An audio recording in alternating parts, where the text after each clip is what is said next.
నేను present engineering చదువుతున్నాను.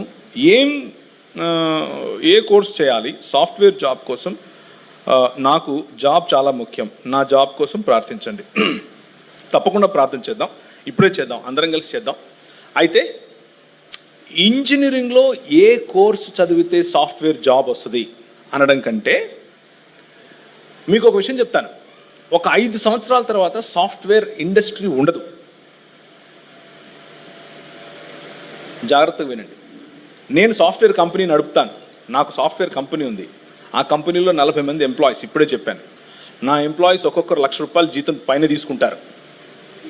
కానీ చెప్తున్నాను, అప్డేట్ అవ్వకపోతే ఆ 5 సంవత్సరాల తర్వాత నేను కూడా ఉండను. మీ ఫోన్లు ఎన్ని నెలలకు అప్డేట్ అవుతున్నాయి? 2 నెలలకు, 1 నెలకు, 3 నెలలకు, 6 నెలలకు అప్డేట్ అవుతున్నాయి. అలాగే ఇండస్ట్రీస్ కూడా. రానున్న రోజుల్లో సాఫ్ట్వేర్ కోడింగ్ ఉండదు, ఆర్టిఫిషియల్ ఇంటెలిజెన్స్ ఉంది. దానంతట అదే కోడింగ్ రాస్తుంది, దానంతట అదే డిజైనింగ్ చేస్తుంది, దానంతట అదే సినిమాలు తీస్తుంది, దానంతట అదే పాటలు రాస్తుంది, అన్నీ దానంతట అదే చేస్తుంది. నువ్వు ఆ ఇండస్ట్రీలో తలగా ఉండాలి అని అంటే నువ్వు ఇంకా కోడింగ్ జాబ్ నేర్చుకుంటాను, డిజైనింగ్ నేర్చుకుంటాను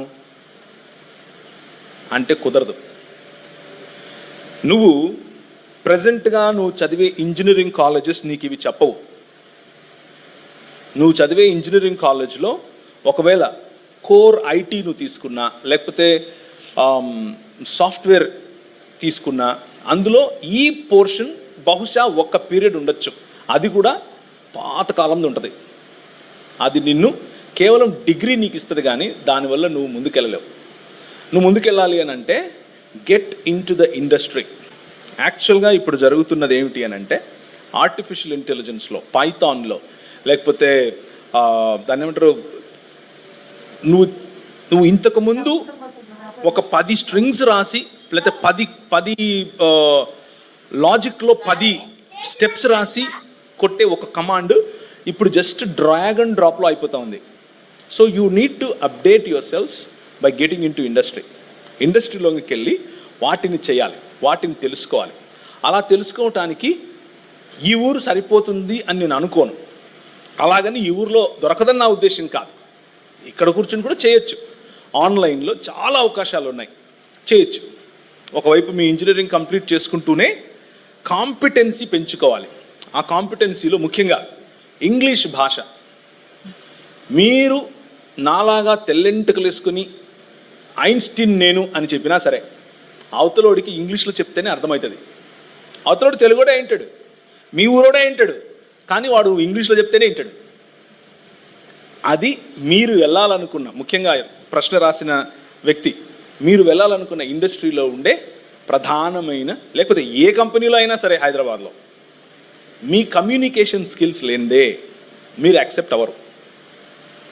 నా దగ్గరికి చాలామంది యువతులు అప్లికేషన్స్ పెడతారు. నేను మా మేనేజర్స్కి పంపిస్తాను. వాళ్ళు రెగ్యులర్గా నాకు చెప్పే సమాధానం ఏంటంటే, అంతా ఓకే కానీ వాడు మాట్లాడలేకపోతున్నాడు, అంతా ఓకే కానీ వాడు పొట్ట ఉడిస్తే ఇంగ్లీష్లో ఒక అక్షరం రాదు. I madam, okay madam, sit madam, okay good madam అంటున్నాడు అనేది వాళ్ళ ప్రాబ్లం. మొదటిది ఇంగ్లీష్ కమ్యూనికేషన్, రెండోది కాన్ఫిడెన్స్. మీరు ఏదైనా ఒక సబ్జెక్ట్ తీసుకుని చెయ్యి కలిపి మాట్లాడేటప్పుడు అవతల వ్యక్తికి ఆ కాన్ఫిడెన్స్ అనేది కనిపించాలి. అప్పుడే మిమ్మల్ని నమ్ముతారు, లేకపోతే మీకు కష్టమవుతుంది. So update your cells in that way. అన్నయ్య, నేను ఎక్కువగా ఫోన్లో సినిమాలు చూస్తాను, ఫేస్బుక్, వాట్సాప్